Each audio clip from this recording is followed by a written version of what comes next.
You're listening to Simply the Best Sports Take, the best podcast breaking down the best stuff in sports with host Sean Bingham.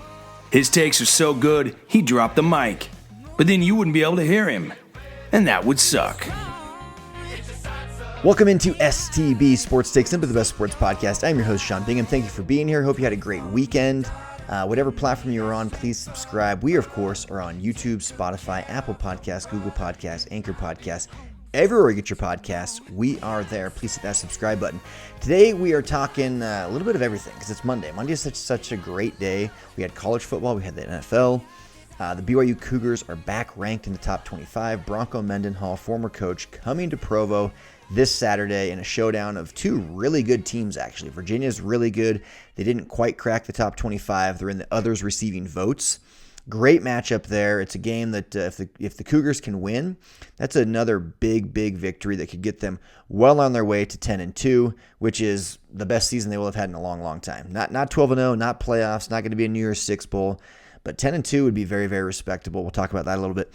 We're going to talk first, though, about the NBA. The NBA released its top 75 players list recently, top 75 of all time. And I remember when they did the top 50, which, of course, would have been 25 years ago. So I would have been 15 years old when they did that. I recently turned 40, so I would have been 15 when they did that. And I remember it very well. It was a big deal to be on that team. It was the first time they'd ever done it, and they all got these special jackets that they got to wear and stuff, and it was like a cool thing, the top 50 players of all time. And so now, 25 years later, they've done it again, but now for the 75 best players of all time. And so you can assume that most of those top 50 are going to stay, and we're going to add 25, but really you got to kind of reshuffle the deck entirely and get rid of some of those original 50 and replace them with even more players today. And it's tough because I was talking to a friend about this last night. Those old school players, those original players in the 50s, 60s, 70s, just to be frank, they couldn't hang in today's league. Just flat out, they couldn't. They were slower, they were smaller, they were weaker, they were less skilled. There's really nothing that they had that would make me believe that they would actually be dominant in today's league. Not even Wilt Chamberlain. I really mean that. Like, Wilt Chamberlain dominated in his day because he was like the only guy that was his size. And nowadays, there's like 100 dudes in the league that are 7 feet tall. Not really, but there's a lot. I mean, there's 7-footers like Kevin Durant who don't play center. Kristaps Porzingis is like 7'3". There's so many guys in the league that are 7 feet tall. And so I just don't think that those old school players actually could hang in today's league, but you have to honor them in some way, right? You can't just completely neglect them or forget about them or pretend they weren't valuable to building the league, because they were. But if you're just going straight up off of like the top players of all time, you'd have almost nobody from before the 80s. That's just the truth. The game drastically changed when it started to attract the top athletes, which came with Magic Johnson, Larry Bird, and then a few years later, Michael Jordan. Once you started getting those players, then you got the top athletes in the entire country to want to play basketball, and the league changed entirely. The game changed. It's continuing to evolve. Even the skill sets of the players in the 80s versus now is a big difference. But at least then it was a lot closer to what it is now than the 70s, 60s, and 50s. There's a huge drop-off from the mid-80s and before that. There's just a big, massive gap in talent level. And so there's a few snubs that are being talked about out there. You probably saw the Klay Thompson stuff. So Klay Thompson is one of the snubs. The top snubs I'm hearing names going around are Klay Thompson, and I agree with that one. We'll get into it a little bit. Dwight Howard, and then who was the other one? It was, Kyrie Irving was the other one. And so those are the three guys I'm hearing talked about the most. Like, how did this guy not get in? Andre Iguodala is on the record saying, he tweeted out that Kyrie's not top 75. He's top 20 at least. No, not even close. What has Kyrie done? He's got one title where he was the Robin to LeBron's Batman, and that's it. He doesn't have an MVP. He's not a first-team all-defense kind of guy. He is kind of a little bit of a locker room cancer. He's frequently unavailable due to injury and or just lack of desire to play. There's no reason that Kyrie Irving should be in the top 75 of all time. And top 20 is just straight ludicrous. So Andre Iguodala is off his rocker if he actually thinks Kyrie is top 20. Maybe Kyrie can dribble really fancy. Maybe Kyrie's hit some clutch shots. Kyrie can finish around the rim. He can shoot it. He's skilled. There's no question about that. But you have to admire, or you have to, take into account their actual accomplishments. And then also, we're looking at the different, not generations, but yeah, I guess generation. There's a different word though. But you're looking at the different generations, the eras, right? They're looking at the different eras of play. Wilt Chamberlain belongs in because he dominated his era so thoroughly and set so many records. You have to put him in, even though I would argue he probably would not have even made an all-star game if he had played center in the 90s. To me, that was the pinnacle of the centers. That was Shaquille O'Neal. That was Hakeem Olajuwon. That was Dikembe Mutombo. That was David Robinson. That was Patrick Ewing. Some of the greatest centers of all time, Alonzo Mourning, they played in the 90s. And I don't know that Wilt Chamberlain is better than any of those guys I just mentioned, okay? But he was so dominant for his era. Kyrie Irving might be more skilled than those players, but even within his own era, Steph Curry is better. I would argue Damian Lillard is better. Russell Westbrook currently is not, but I would say he's done more. He's got 2 league MVPs. He's averaged a triple-double 4 different times. He's been to a finals.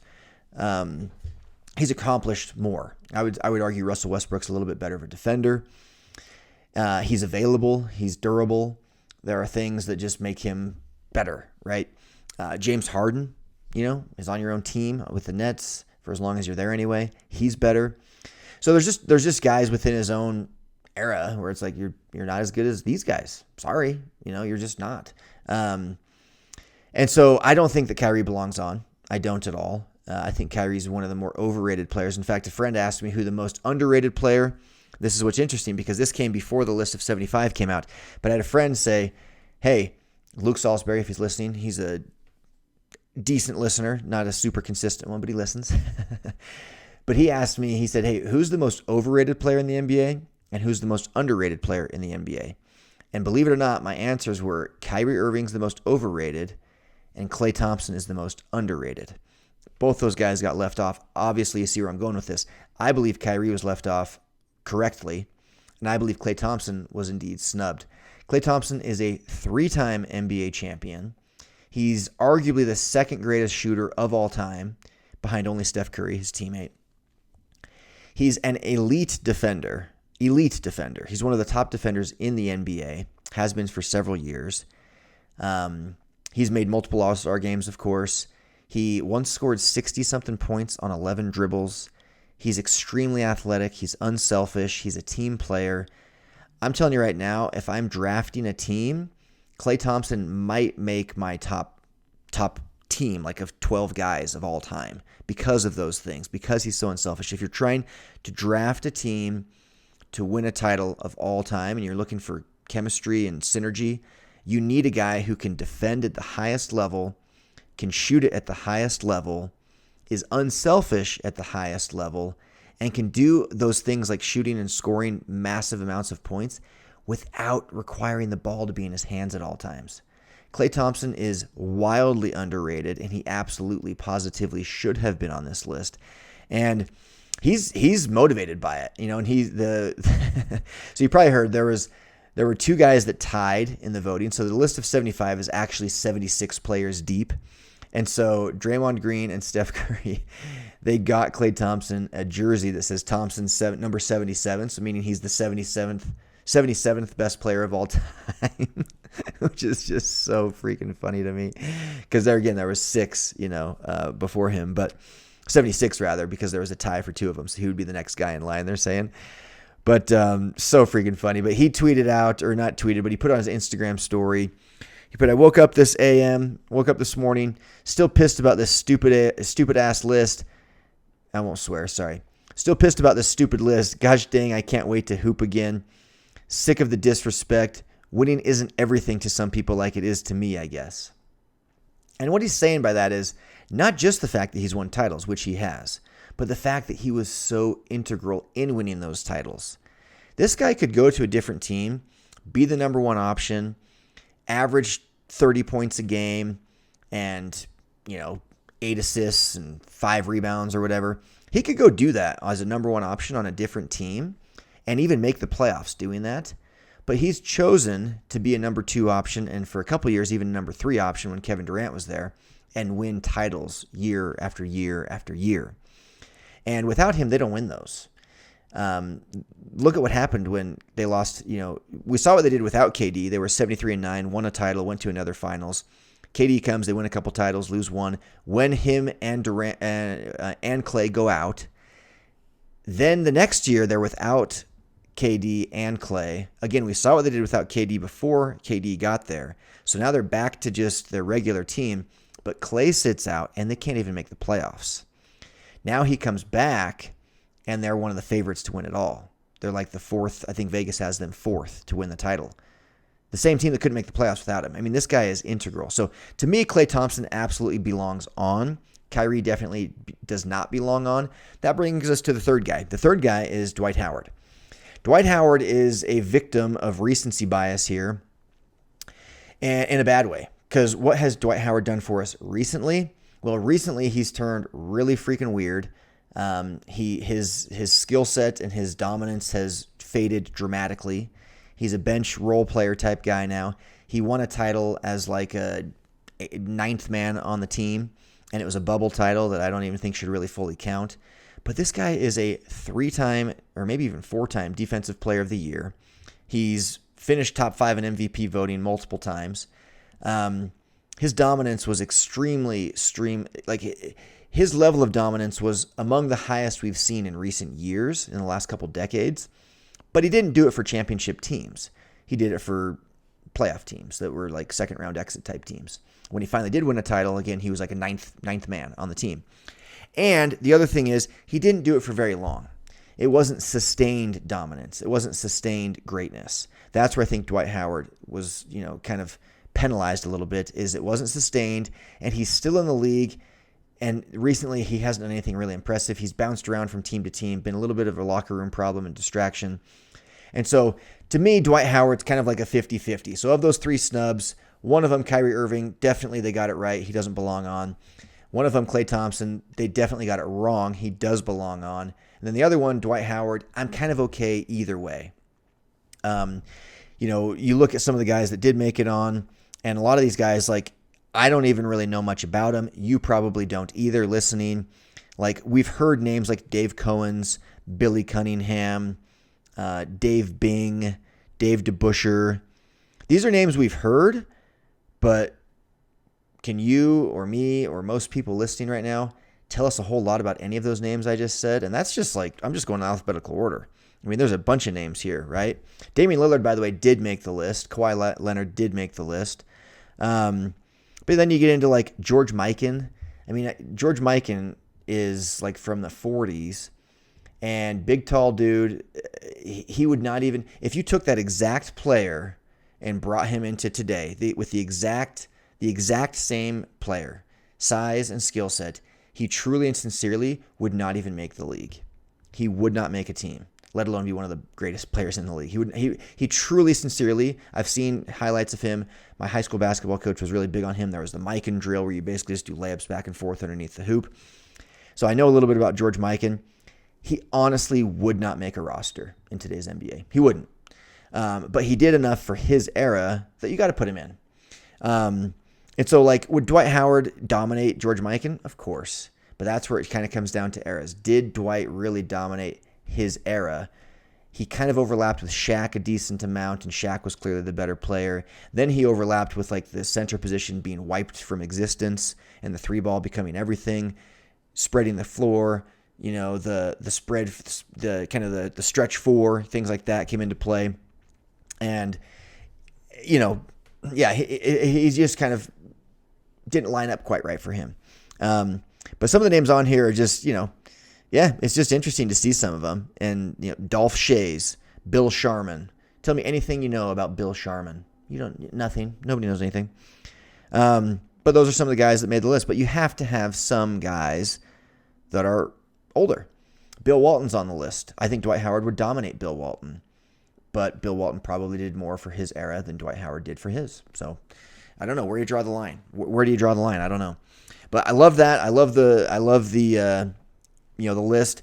I think what I'll do is I'll probably try and make a list of my own. for top players of all time, top 75, and I'll even order them. They didn't really order them here for some reason. I don't know why, but they didn't. Probably just to keep it real. They're just like, we're just gonna, we're just gonna keep it in alphabetical order. Excuse me. So that's the top 75. Excuse me, geez. Sorry about that. I had to get some water. Okay. Speaking of Steph Curry in top 75, there's this thing that came out on Instagram or Twitter or one of those. I can't remember. One of those. I saw this. And basically, Steph Curry in practice this offseason with his trainer did not count a shot as made for his practice unless it swished. Yes, you heard me correctly. The guy has gotten so good at shooting that to get even better, to elevate his play even better, to perfect his craft even more, if it is not swishing, he's not counting it. I mean, and this guy is on an absolute tear to start this season. Again, we're only like 3 games in, but the Warriors are dominating. He's dominating. He's shooting lights out. And this is the type of mentality that it takes to be the best. I'm not counting it if it touches the rim. I already know I can make it. I can make 100 and something in a row in practice. I need swishes. It gets me that much more dialed in, that much more perfect. I kind of actually got goosebumps when I read this. I actually got goosebumps reading it and thinking about the amount of mental toughness that it takes to be that good at what you do, and Steph Curry is doing it.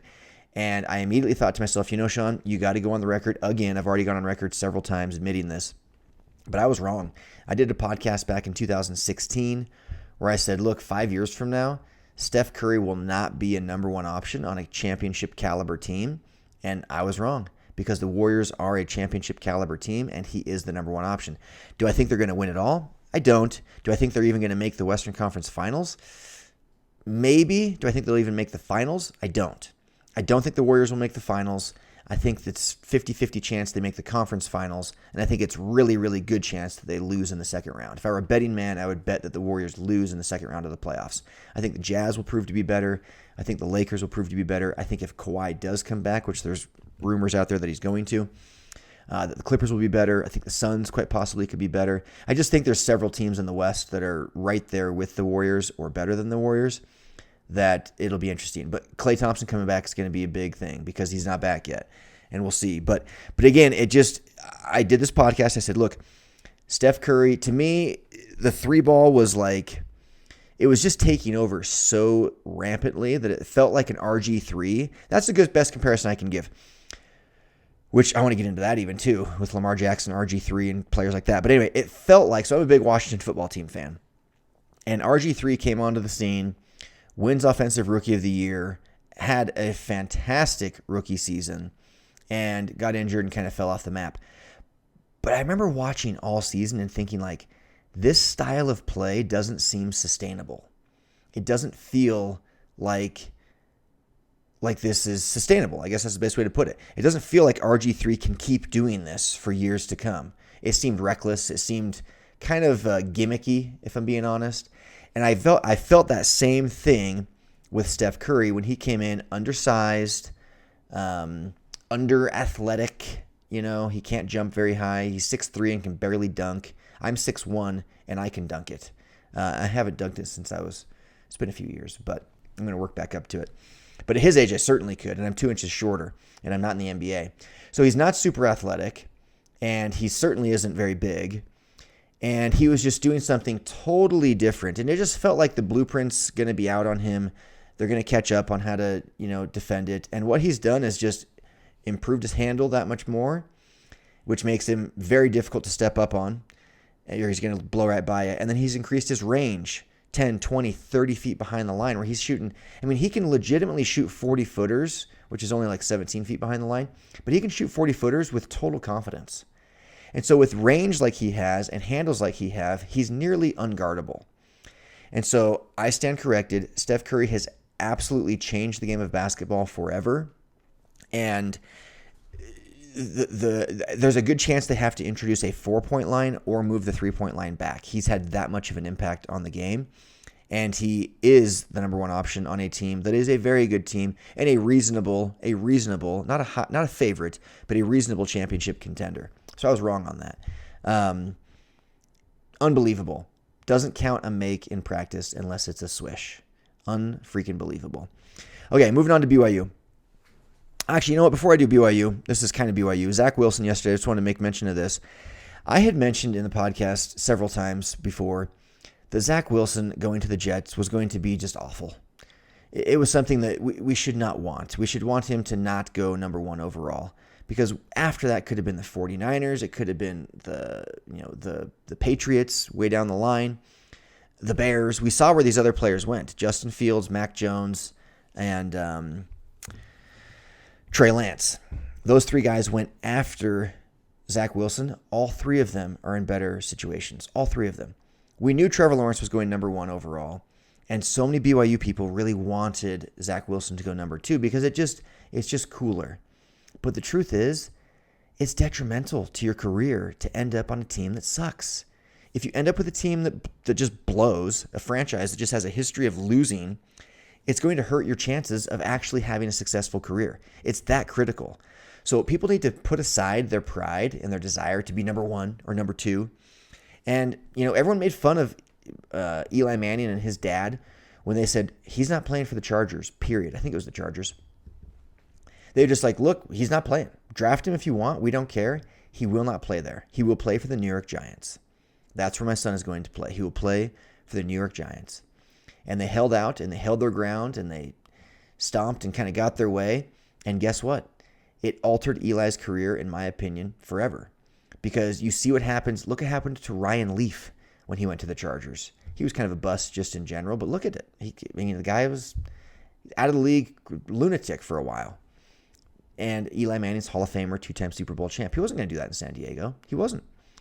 And again, I'm not even positive it was San Diego, but I'm pretty sure. So you can, if you're on YouTube, you can comment and correct me if I'm wrong. But there's guys that do that where they just say, look, I'm not playing for that team. I'm playing for a team, a winning franchise, a winning coach. It's hard. This is the hardest position in all of sports. I'm not going to make it harder by having no offensive line and crappy coaching and just a bad franchise. I'm not doing it. This is my career. This is my life. I'm not doing it. And Zach Wilson went to the Jets because that's where he got drafted. You get excited. It's New York. You're number two overall. Dude, they have a history of doing this to players. They have a history of just chewing players up and spitting them out, ruining careers. The Texans are kind of that same way. J.J. Watt, got out of there. He was a defensive player, so it didn't matter as much. But, what are they doing for Deshaun Watson? He's obviously he's probably going to get traded now, by the way. And who knows what's going on with the legal stuff there. I guess it'll be years, months before we find out anything. But the point of all this is I was right. I was right about the Jets and Zach Wilson. Do you really want to be on a franchise that has a history of losing over and over and over and over? Yesterday, he takes back-to-back late hits, both of which probably should have been called for roughing the passer. Neither one of them was. Has to go out with an injury. And I don't know. That has nothing to do with the Jets. That's not the Jets' fault, those two penalties, or no calls, rather. But it could literally alter your entire career to play for a bad franchise. And I wish we would have seen Zach Wilson go to the 49ers where Trey Lance is at. I think that would have been the best situation for him. That's a winning franchise. It's a winning team. Garoppolo's on his way out for sure. They don't love him over there. He's not performed all that great. But you get to sit and watch and learn from the sidelines most of the time. And there's just a very obvious blueprint that helps players be better. We saw, again, Aaron Rodgers do it. He's one of the best examples I can think of. We saw Patrick Mahomes do it. And it just seems to be a blueprint for success. And I would have liked to see Zach Wilson do that, but he didn't. Okay, now to BYU, briefly. BYU's got Bronco Mendenhall and Virginia this week. And it's a big game. Bronco wants nothing to do with Provo anymore. He doesn't want to come here and play this game. He's got nothing to win by playing this game. Kind of this year he does, I guess, because BYU is pretty good. But it's going to be a good atmosphere. I'm excited. I'm going to go to that game, and I'm going to take the Cougars to win it. I think the Cougars will win. I think they will beat Bronco in his return. I sure hope they do. I think that they will. I think they will climb from 25th in the AP poll unranked in the coaches poll. The College Football Playoff Committee is going to do their poll soon.